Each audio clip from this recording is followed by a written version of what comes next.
Lucy कबूतरी की माँ का फोन आता है। लूसी बेटी, मैं कल सुबह तुम्हारे पास आ रही हूँ। ये सुनकर लूसी कबूतरी बहुत खुश हो जाती है। माँ, मैं आपके खाने के लिए क्या बनाऊँ?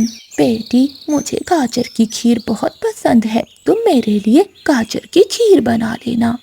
फोन बंद हो जाता है। लूसी कबूतरी घर से भागी भागी नदी पर अपने पति कबूतर के पास जाती है। कबूतर जी, आप जल्दी से जाएं और किसान के खेत से कुछ गाजर ले आएं। कल मेरी माँ आ रही है और मुझे अपनी माँ के लिए मीठी खीर बनानी है। लूसी, माँ के बहाने मुझे भी गाजर की खीर खाने को मिलेगी। मेरा भी कई दिनों से मन कर रहा था गाजर की खीर खाने को। फिर कबूतर वहाँ से किसान के खेत की ओर गाजर लेने चला जाता है और लूसी कबूतरी शक्कर और दूध लेने चली जाती है। मिठू भैया, ये लो 100 रुपए, मुझे दूध दे दो और साथ में शक्कर भी। गोरी कावी जो वहाँ पर बैठी हुई थी वो लूसी कबूतरी से पूछती है, लूसी, कोई आ रहा है क्या? तुम दूध से क्या बना रही हो? हाँ गोरी, कल मेरी माँ आ रही है और मैं अपनी माँ के लिए मीठी गाजर वाली खीर बना रही हूँ। लूसी, गाजर की खीर तो ठंडी ही अच्छी लगती है। तुम ऐसा करना, खीर बनाकर मेरे घर में रख जाना, सुबह तक ठंडी हो जाएगी और फिर ठंडी ठंडी खीर अपनी माँ को देना। देखना, ठंडी खीर खाकर तुम्हारी माँ बहुत खुश होगी। लूसी कबूतरी को गोरी कावी की बात बहुत पसंद आती है। हाँ गोरी बहन, मैं ऐसा ही करूँगी। हाँ लूसी, मुझे भी तुम्हारी माँ के आने की बहुत खुशी है। फिर लूसी कबूतरी दूध और शक्कर लेकर वहाँ से घर चली जाती है। कबूतर भी गाजर लेकर आ गया था। फिर लूसी कबूतरी आग जलाती है और हंडिया चूल्हे पर रखती है और मीठी गाजर की खीर बनाना शुरू करती है। गोरी, देखो, मैं आज तुम्हारे लिए चने का दाना लाया हूँ। मुझे भूख नहीं है। भूख नहीं है या आज फिर कुछ बाहर से खा लिया है? कालू जी, आज मेरे लिए लूसी कबूतरी मीठी गाजर की खीर बना रही है, मैं तो वो ही खाऊंगी। थोड़ी देर बाद गोरी कावी अपनी माँ को फोन करती है। मामा, कल सुबह जल्दी आ जाना, मैं तुम्हारे लिए मीठी गाजर की खीर बना रही हूँ। मेरी गोरी बेटी को मेरा बहुत ख्याल है। बेटी, मैं कल जरूर आ जाऊंगी। खीर को अच्छे से ठंडा कर लेना और शक्कर भी थोड़ी ज्यादा ही डालना। माँ, मैं सब कर लूंगी, तुम बस टाइम से आ जाना। शाम हो जाती है। लूसी कबूतरी मीठी खीर बनाकर एक डिब्बे में डाल लेती है। लूसी, अब तुम ये खीर लेकर कहाँ जा रही हो? कबूतर जी, मैं ये खीर गोरी की फ्रिज में रखने जा रही हूँ। माँ को ठंडी ठंडी खीर बहुत पसंद आएगी। फिर लूसी कबूतरी खीर का डिब्बा लेकर घर से निकलती है और गोरी कावी के घर पहुँच जाती है। लूसी, तुम चिंता ना करो, मैं फ्रिज को थोड़ा तेज कर देती हूँ। सुबह तक तुम्हारी ये खीर बर्फ की तरह ठंडी ठंडी हो जाएगी। ठीक है गोरी, मैं सुबह सुबह खीर ले जाऊंगी। फिर लूसी कबूतरी वहाँ से चली जाती है। ये खीर तो अब मेरी माँ ही खाएगी। रात हो जाती है। जब कालू कौवा फ्रिज खोलता है तो ठंडी ठंडी गाजर की खीर देखकर कालू कौवे के मुंह में पानी आ जाता है। गोरी सो रही थी। कालू कौवा मजे मजे से खीर खाने लगता है। वो जी भरकर खीर खाता है और बाकी की खीर फ्रिज में रखकर सो जाता है। सुबह सवेरे गोरी की माँ पहुँच जाती है। गोरी, गोरी बेटी उठो, देखो मैं आ गई हूँ। माँ, तू तो कुछ जल्दी ही आ गई। क्या करूँ बेटी, ठंडी ठंडी खीर के स्वाद ने मुझे सारी रात सोने नहीं दिया। फिर गोरी कभी फ्रिज खोलती है। कालू, डिब्बे में से खीर तुमने खाई थी क्या? हाँ गोरी, रात को भूख लग गई थी, मैंने थोड़ी सी खीर खा ली। बेशर्म, मैंने अपनी माँ के लिए खीर बनाई थी। फिर गोरी कभी बची हुई खीर अपनी माँ को दे देती है और गोरी की माँ जी भरकर वो खीर खाती है। थोड़ी देर बाद दरवाजे पर दस्तक होती है। गोरी कभी दरवाजा खोलती है। गोरी, लाओ, मुझे मेरी खीर दे दो। कौन सी खीर? गोरी, वही खीर जो मैं रात को तुम्हारे फ्रिज में रख कर गई थी। नहीं नहीं लूसी, मेरे फ्रिज में तो कोई भी खीर नहीं है। गोरी कभी साफ मुकर जाती है। गौरी, मेरी खीर मुझे वापस दो वरना मैं शोर मचाऊंगी। चल चल भाग यहाँ से, चुपचाप अपने घर चली जा वरना मैं तुझे बहुत मारूंगी। फिर लूसी कबूतरी शोर मचाती है और सभी पक्षियों को वहाँ पर बुला लेती है। जंगल के सारे पक्षी गोरी के घर के बाहर इकट्ठे हो जाते हैं। बेशरम, गोरी कुछ तो शर्म करती, तुमने लूसी की खीर अपनी माँ को खिला दी। ये गौरी कभी तो बहुत बुरी है। गोरी कभी अपनी माँ के सामने बहुत शर्मिंदा होती है। गौरी बेटी, अगर ऐसी चोरी की खीर खिलाकर मुझे बेइज्जत करना था तो ना बुलाती मुझे। जिसने मेरी खीर खाई सबके पेट में दर्द होगा। ऐसे गोरी कभी अपनी माँ के सामने बहुत शर्मिंदा होती है। मिट्ठू, मेरे भाई, चलो हम एक साथ दाना लेने चलते हैं। नहीं, हम सब पक्षियों ने एक ही फैसला किया है कि कोई भी तुम कफों से बात नहीं करेगा। ऐसे कहते हुए मिट्ठू तोता वहाँ से चला जाता है। वो कौवे जंगल के एक कोने में रहते थे। उनके घर के पास किसी भी पक्षी का घर नहीं था क्योंकि वो सभी पक्षियों से लड़ते थे। एक शाम कौवा और कवि अपने घर के बाहर बैठे हुए थे कि तभी एक चील लकड़ियों की गठरी उठाए उसी ओर आती है। बड़ी चील थोड़ी ही दूर एक पेड़ पर लकड़ियाँ रखती है। हाँ, मुझे पेड़ मिल गया, मैं इसी पेड़ पर अपना घर बनाऊंगी। गौरी, वो देखो, वो बड़ी चील हमारे पड़ोस में अपना घर बनाने की तैयारी कर रही है। कालू जी, ये तो अच्छा है, ऐसे हमारे चील से अच्छे संबंध बन जाएंगे। और फिर देखना जंगल के छोटे पक्षी कैसे हमारे आगे पीछे घूमते हैं। अरे ये क्या हुआ, मैं सूखी घास तो लाना भूल ही गई। ऐसा करती हूँ, अपने पड़ोसियों से पूछती हूँ। फिर चील उड़ती हुई कौवों के पास आती है। कौवों, क्या तुम्हारे पास सूखी घास है? हाँ चील चाची, हमने अभी कुछ दिन पहले ही अपना घर बनाया है। ढेर सारी सूखी घास बच गई थी, मैंने संभाल कर रखी हुई है। गौरी, मैं लाता हूँ सूखी घास। फिर कालू कौवा घर जाता है और एक घोंसले में सूखी घास उठा लेता है।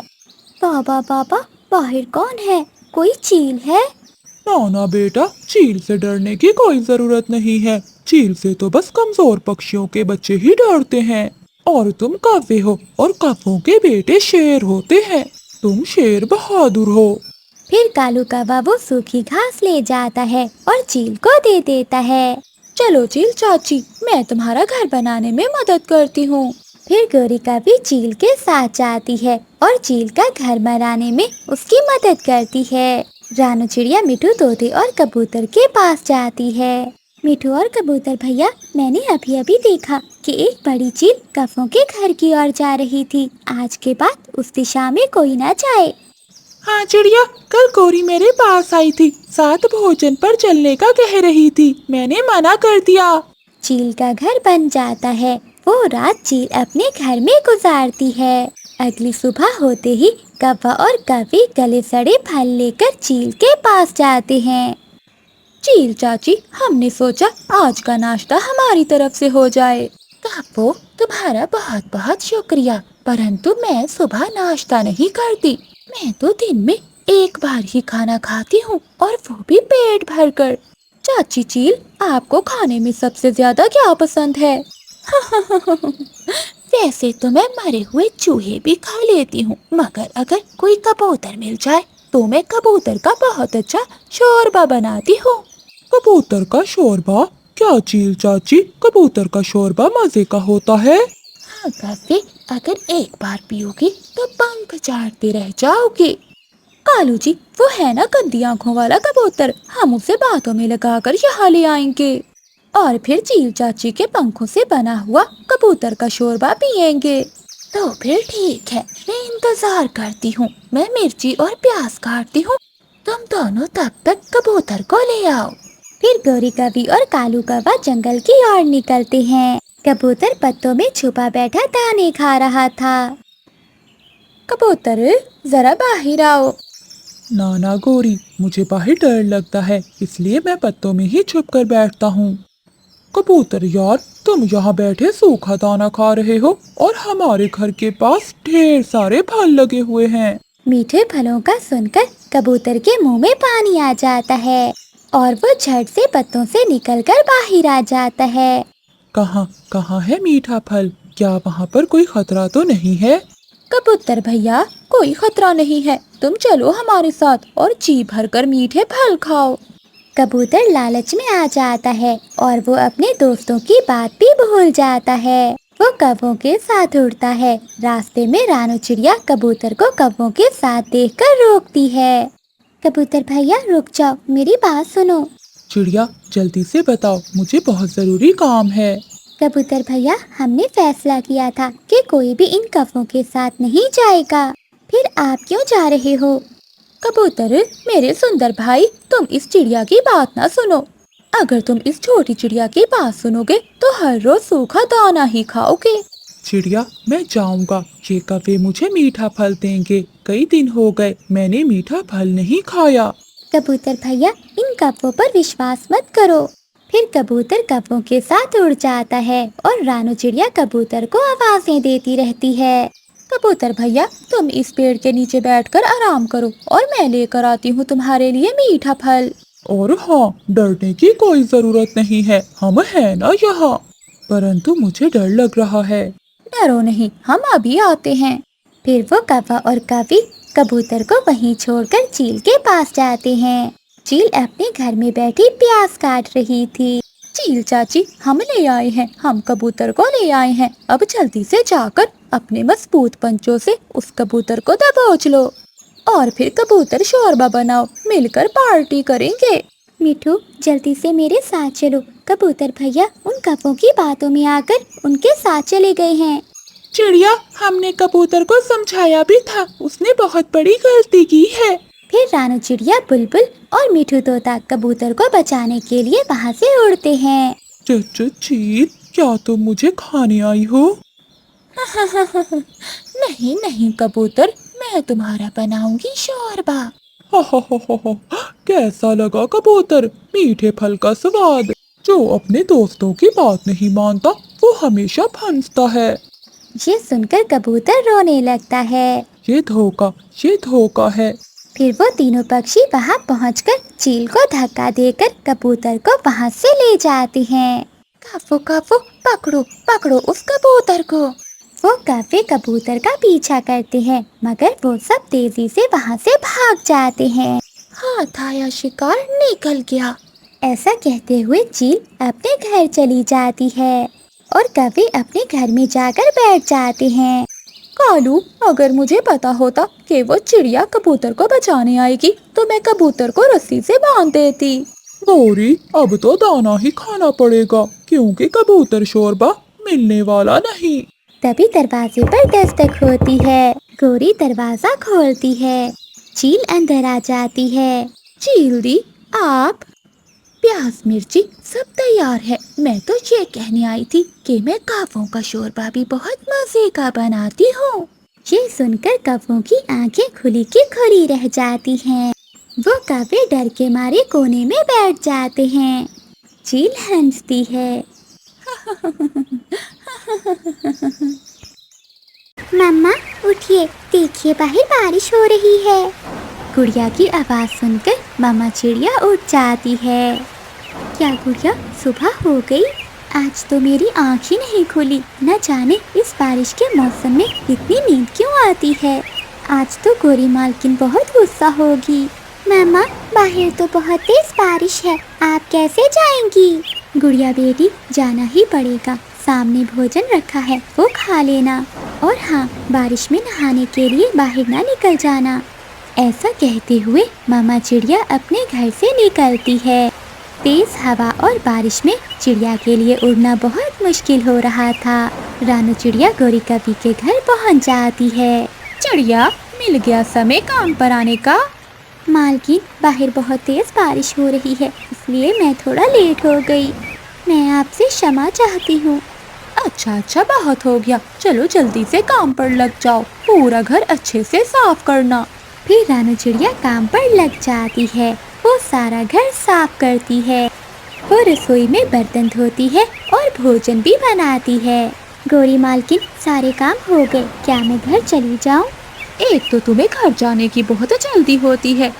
चिड़िया, ये भोजन का डिब्बा उठाओ और कालू को दुकान पर देकर आओ। आज मेरी तबीयत कुछ ठीक नहीं लग रही। और हाँ, ये मटका भी लेती जाओ, साथ में नदी से पानी भी भर कर आना। फिर रानू चिड़िया वो मटका उठाती है और भोजन का डिब्बा भी, और वो कालू कव्वे की दुकान की ओर चली जाती है। कालू साहिब, ये ले आपका भोजन, गोरी मालकिन ने भिजवाया है। चिड़िया, आज गोरी क्यों नहीं आई? गोरी मालकिन की तबीयत कुछ खराब थी, इसलिए आज वो आपको भोजन देने नहीं आ पाई और मुझसे ही ये भोजन का डिब्बा भिजवा दिया है। फिर रानू चिड़िया नदी पर जाती है और मटके में पानी भरती है। गुड़िया, कहीं बारिश में ना नहा रही हो, बाहर तो बहुत ठंडी हवा चल रही है, कहीं मेरी गुड़िया बीमार ही ना हो जाए। रानू चिड़िया जल्दी से पानी लेकर वापस आती है। चिड़िया, जाओ, अब तुम जा सकती हो, और हाँ, ये भोजन भी लेती जाओ। रानू चिड़िया वो भोजन का डिब्बा उठाती है और अपने घर चली जाती है। गुड़िया बेटी, आप घर के बाहर तो नहीं गई? नहीं मम्मा, मैं तो घर में बैठी अपनी डॉल से खेल रही थी। शाबाश मेरी गुड़िया बेटी, देखो आज मैं तुम्हारे लिए स्वादिष्ट भोजन लाई हूँ। क्या सच में मम्मा? इस डिब्बे में क्या है? जाओ गुड़िया, रसोई में से एक प्लेट ले आओ, उसमें निकालते हैं। आज मैंने गोरी मालकिन के घर चिकन बिरयानी बनाई थी, उसने वही दी है मुझे। अरे वाह मम्मा, बिरयानी! फिर गुड़िया जल्दी जल्दी से प्लेट उठाकर लाती है। रानू चिड़िया उस प्लेट में भोजन निकालती है। छी छी मम्मा, कितनी गंदी बदबू आ रही है, ये क्या है? गुड़िया बेटी, न जाने ये अमीर पक्षी हम गरीब पक्षियों को क्या समझते हैं। रानू चिड़िया वो बदबू वाला भोजन बाहर फेंक देती है। मामा, आप चिंता ना करें, मैंने दाना खा लिया था, मुझे भूख नहीं है। गुड़िया उदास मन के साथ अपने घोंसले में सो जाती है।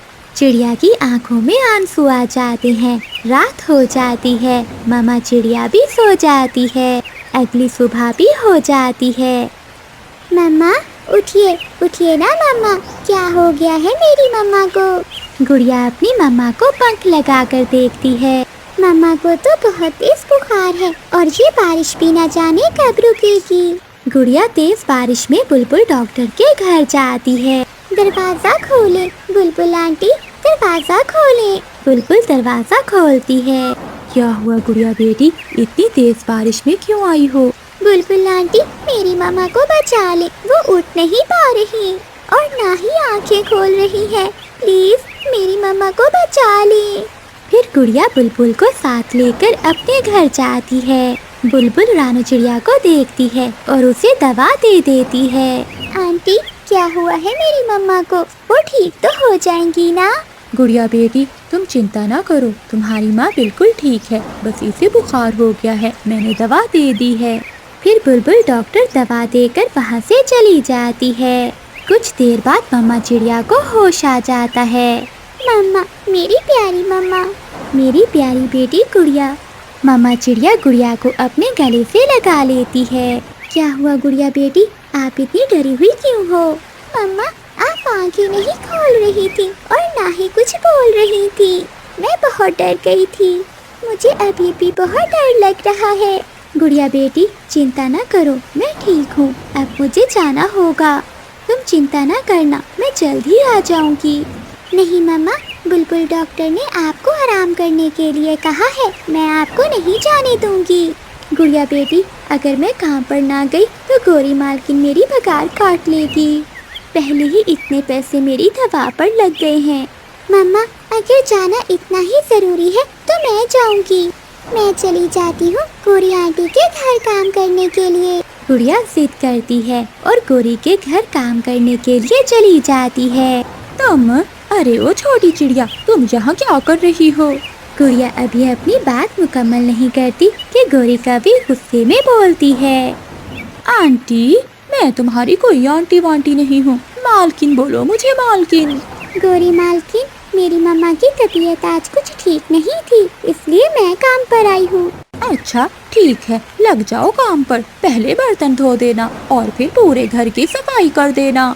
गुड़िया को कोई काम करना नहीं आता था, फिर भी वो काम करने लगती है। गुड़िया झाड़ू लगाती है, सारे घर की सफाई करती है और फिर बर्तन धोती है। बर्तन धोते हुए गुड़िया से एक गिलास टूट जाता है। गुड़िया डर जाती है। अरे मनहूस कमबख्त चिड़िया, ये क्या किया तुमने? मेरे गिलास का सेट खराब कर दिया तुमने। ठीक से धो नहीं सकती क्या? तुम्हारी आंखें नहीं हैं?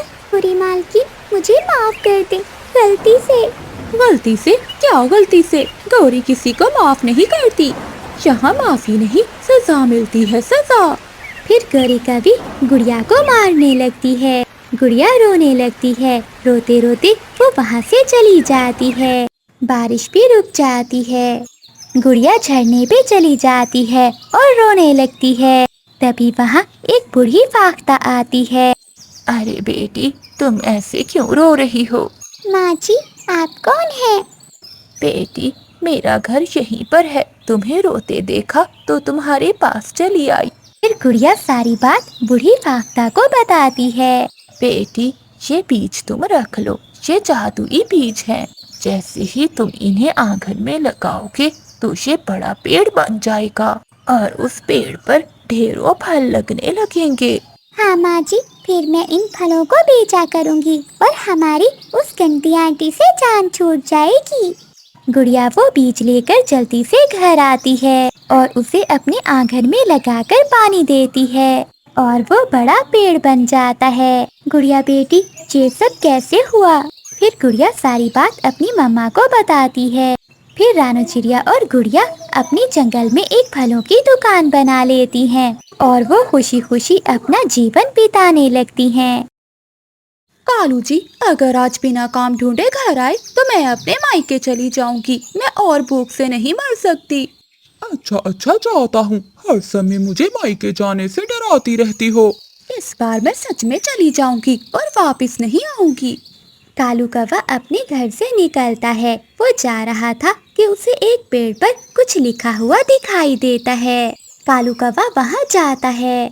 मुझे अपने ढाबे पे काम के लिए किसी पक्षी की जरूरत है। अगर किसी को काम चाहिए तो वो मिठू के ढाबे पर आ जाए। मिल गया, मुझे काम मिल गया। फिर कालू कौवा खुशी खुशी मिठू के ढाबे पर जाता है। मिठू भैया, मुझे काम करना है। सुना है कि तुम्हारे पास कोई काम है। काफी, मुझे किसी मेहनती पक्षी की जरूरत है जो मेरे ढाबे का खाना पक्षियों के घर में देकर आए। मिठू साहिब, चिंता ना करो, मैं ये काम बहुत मेहनत से करूँगा। आप मुझे बस काम बताइए। ठीक है काफी, ये कुछ खाना मैंने टोकरी में पैक कर दिया है। इसे कबूतर के घर दे आओ। फिर कालू कौवा वो टोकरी उठाता है और कबूतर के घर की ओर चला जाता है। रास्ते में जाते हुए कालू कौवे को भोजन की बहुत मजेदार खुशबू आती है। कालू कौवे से रहा नहीं जाता और वो नदी के किनारे बैठ जाता है। अरे वाह वाह, ये तो चिकन बिरयानी है। थोड़ी सी बिरयानी खा लेता हूँ, थोड़ी ना किसी को मालूम होगा।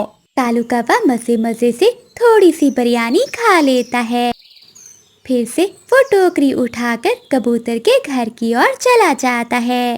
काफी, क्या तुम्हें मिठू तोते ने भेजा है? हाँ कबूतर, मैं मिठू के यहाँ काम पर लग गया हूँ। फिर कबूतर बिरयानी की टोकरी लेता है और पैसे कौवे को देकर अपने घर में चला जाता है। साहिब जी, गिन ले, 1 रुपया भी कम नहीं है। अब मुझे भूख बहुत लगी हुई है, कुछ खाने को दे दे। फिर मिठू तोता कालू कौवे को कुछ बिरयानी प्लेट में डालकर दे देता है। मिठू साहिब, मैं ये बिरयानी घर जाकर खा लूँगा। ठीक है काफी, जैसे तुम्हारी मर्जी। फिर कालू कौवा बिरयानी लेकर अपने घर चला जाता है। अब तो खुश हो जाओ, देखो मैं तुम्हारे लिए क्या लाया हूँ। गौरी कौवी तो चिकन बिरयानी देखकर बहुत खुश हो जाती है और वो खुशी से उछलने लगती है। कालू जी, चिकन बिरयानी, मेरा आज बिरयानी खाने को बहुत मन कर रहा था। वो जल्दी जल्दी से सारी बिरयानी खा लेती है। गौरी, अब मैं हर रोज तुम्हारे लिए ऐसे स्वादिष्ट स्वादिष्ट भोजन लाया करूँगा। बस तुम मुझसे नाराज होकर अपने मायके न जाना। कालू जी, मेरे सुंदर पति, अगर रोज मुझे ऐसे स्वादिष्ट भोजन लाकर खिलाते रहोगे तो कौन पागल जाएगा अपने मायके। फिर अगले दिन कालू कौवा जब काम पर जाता है तो मिठू तोता कौवे से कहता है, कौवे, ये लो भोजन की टोकरी और जाकर चिड़िया के घर दे आओ। साहिब जी, पैसे भी लाने हैं क्या? नहीं नहीं, चिड़िया मुझे पैसे दे गई थी। कालू कौवा वो भोजन की टोकरी उठाता है और सीधा अपने घर चला जाता है। कालू जी, ये तो चिकन कढ़ाई है, क्या ये सारी मेरी है? नहीं नहीं गोरी, इसमें से थोड़ी सी ले लो, मैं ये टोकरी चिड़िया के घर देने जा रहा हूँ। गोरी कौवी टोकरी में से प्लेट भरकर चिकन कढ़ाई निकाल लेती है और एक लेग पीस कालू कौवा भी खा लेता है। गोरी, अब बस कर जाओ, चिड़िया को पता चल जाएगा कि चिकन कढ़ाई थोड़ी है। कालू जी, थोड़ी सी ही तो ली है। फिर कालू कौवा वो टोकरी उठाता है और चिड़िया के घर चला जाता है। कालू भैया, ये तो आपने बहुत अच्छा किया जो आप मिट्ठू के यहाँ काम पर लग गए। ऐसे काम न करने से भला कहाँ गुजारा होता है। हाँ चिड़िया, गोरी भी हर समय मुझसे लड़ाई करती रहती थी। चिड़िया वो टोकरी घर में ले जाती है। जैसे ही रानू चिड़िया टोकरी में देखती है तो उसे चिकन कढ़ाई बहुत थोड़ी लगती है। रुको बच्चों, अभी इसे ना खाना, मुझे ये कढ़ाई बहुत थोड़ी लग रही है। हाँ मामा, मुझे भी लगता है कि किसी ने हमारे भोजन को निकाल लिया है। बच्चों आप यहीं बैठो, मैं अभी मिठू से पूछ कर आती हूँ। फिर रानू चिड़िया टोकरी लेकर मिठू तोते के पास जाती है। चिड़िया बहन, मैंने तो ये टोकरी भर कर दी थी। मिठू भैया, इसका मतलब है वो कौवा रास्ते में ही अपना काम दिखा रहा है। आए वो एक बार, मैं उसे सीधा करता हूँ। रानू चिड़िया वहाँ से चली जाती है। उस रात मिठू तोता अपने घर में स्पेशल बिरयानी तैयार करता है जिसमें वो पेट खराब करने की दवा मिलाता है। अब वो कौवे चोरी की बिरयानी खाएंगे तो उनको अकल आ जाएगी।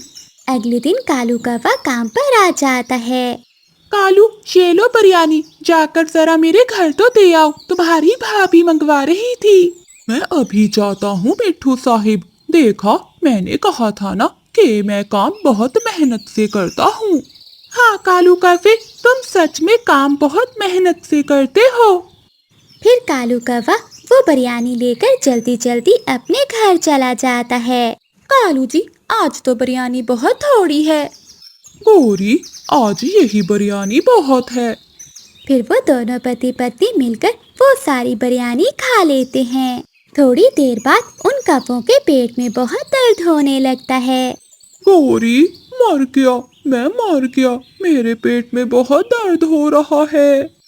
कालू जी, मेरे पेट में भी गुड़गुड़ शुरू हो गई है, मुझे बचा लो।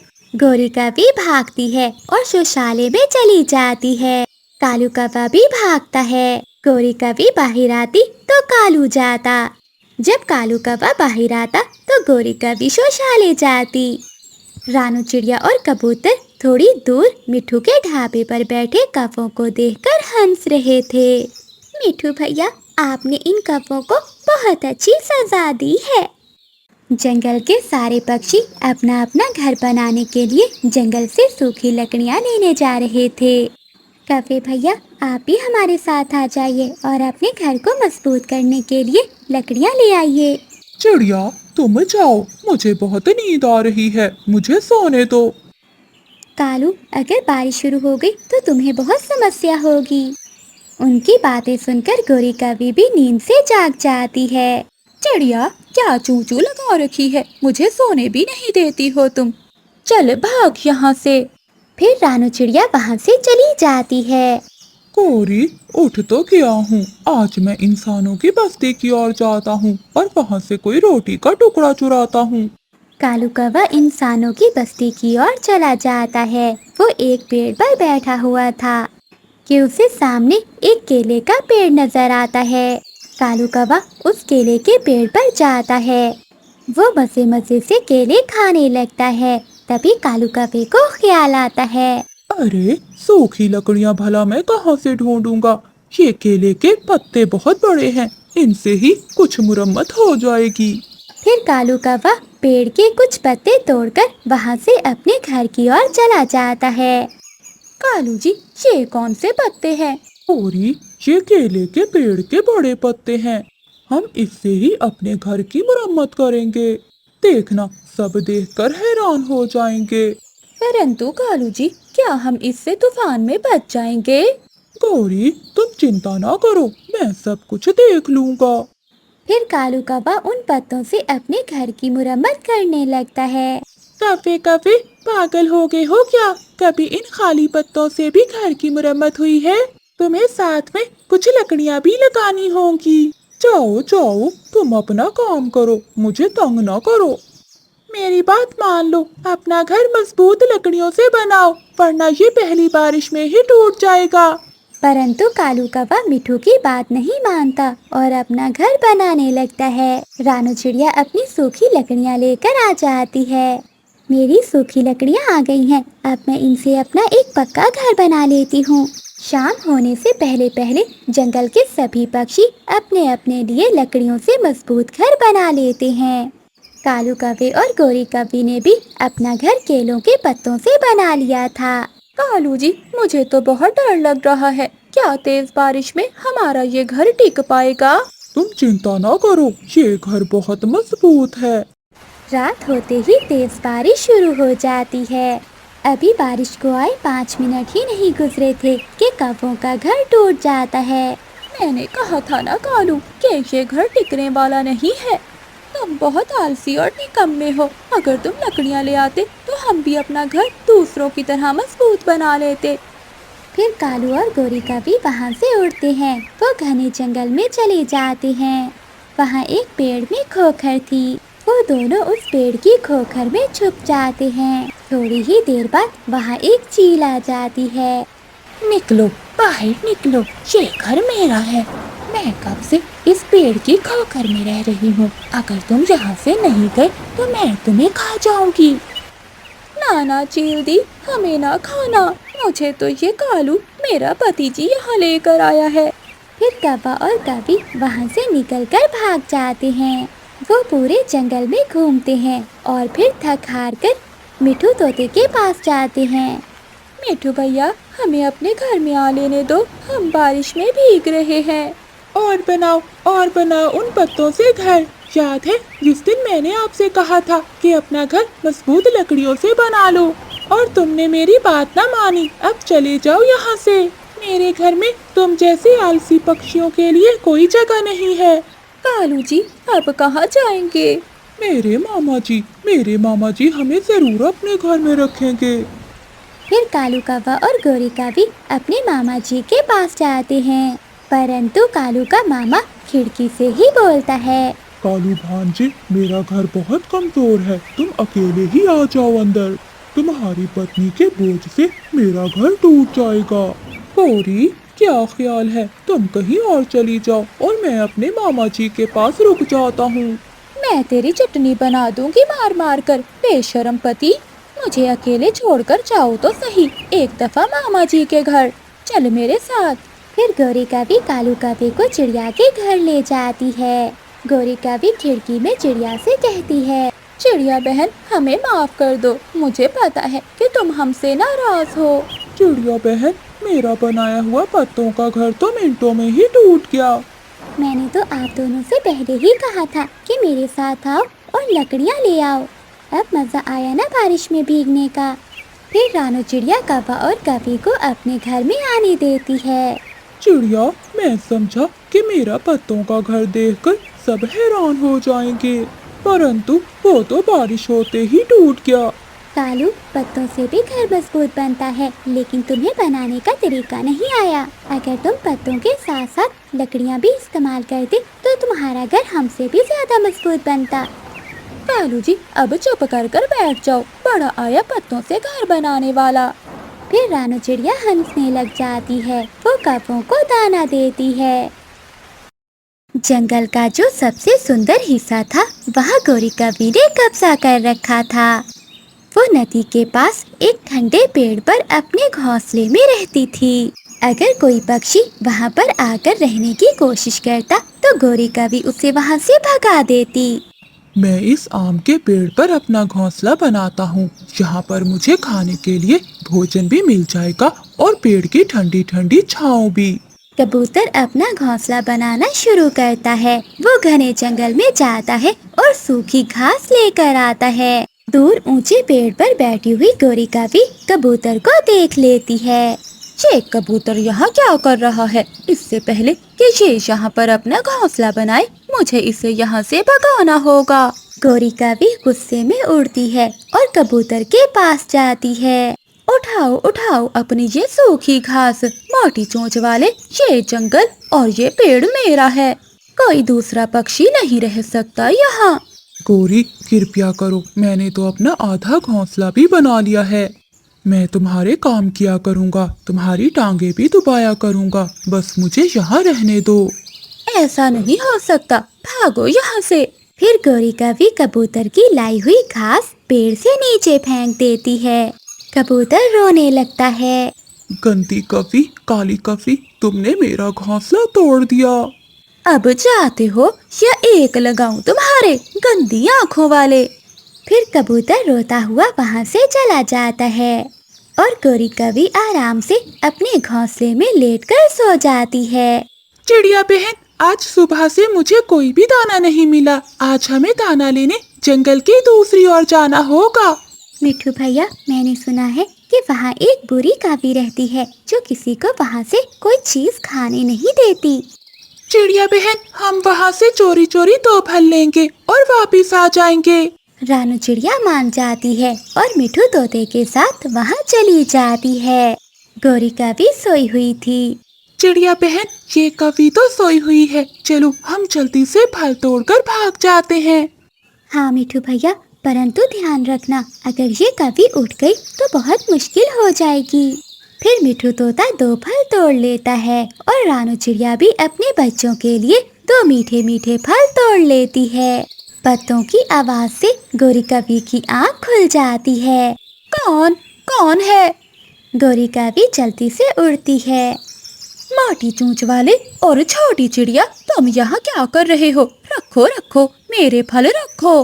कवि बहन, हम भी तुम्हारी तरह पक्षी हैं। इस जंगल पे हमारा भी अधिकार है, हमें भी फल खाने दो। हाँ काली कवि, ये जंगल तुम्हारा नहीं, हम सबका है। अच्छा, तुम दोनों ऐसे नहीं समझोगे। गोरी कावी एक लाठी उठाती है और उन दोनों को मारने के लिए आगे बढ़ती है। फिर रानू चिड़िया और मिठू तोता अपने फल वहीं छोड़कर वहाँ से भाग जाते हैं और गोरी कावी से अपनी जान बचा लेते हैं। डर गए दोनों कमजोर पक्षी, डर गए। गोरी के गुस्से से डर गए।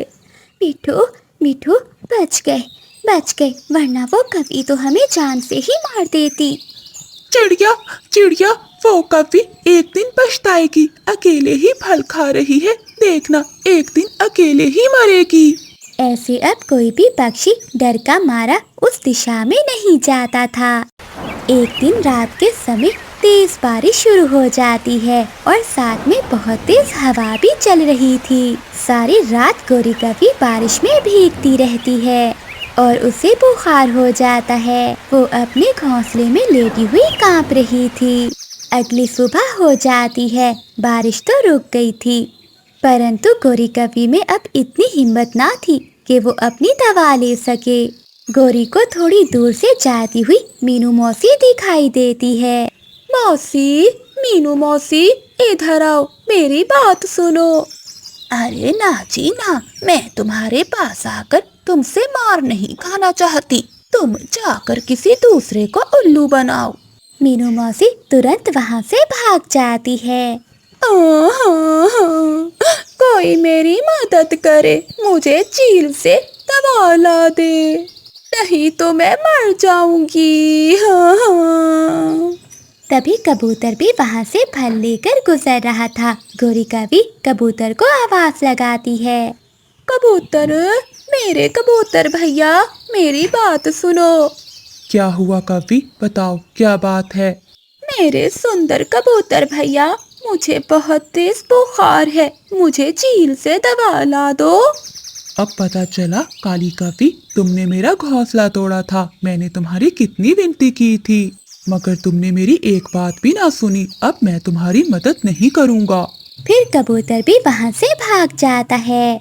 चिड़िया चिड़िया बहन, वो काली कवि 2-4 दिनों में मर जाएगी और फिर जंगल के सारे फल हमारे होंगे।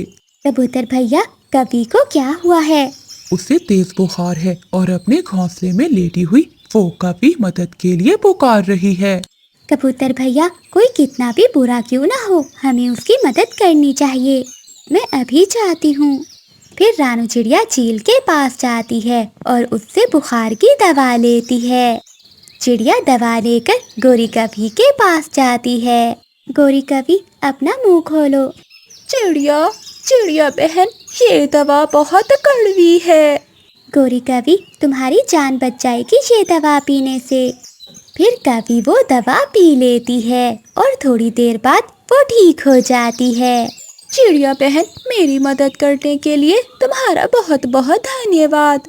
गोरी, अब मालूम हुआ कि पड़ोसियों का होना कितना जरूरी है। तुम्हारे पास फल थे, छाँव थी और नदी भी, मगर किसी ने तुम्हारी जान न बचाई। अगर मैं यहाँ न आती तो तुम यहीं तड़प तड़प कर मर जाती। फिर गोरी कवि चिड़िया से अपने किए की माफी मांगती है। फिर वो जंगल के सभी पक्षियों को उस हिस्से में अपने घोंसले बनाने की अनुमति दे देती है और वो सब पक्षी मिलजुल कर रहने लगते हैं।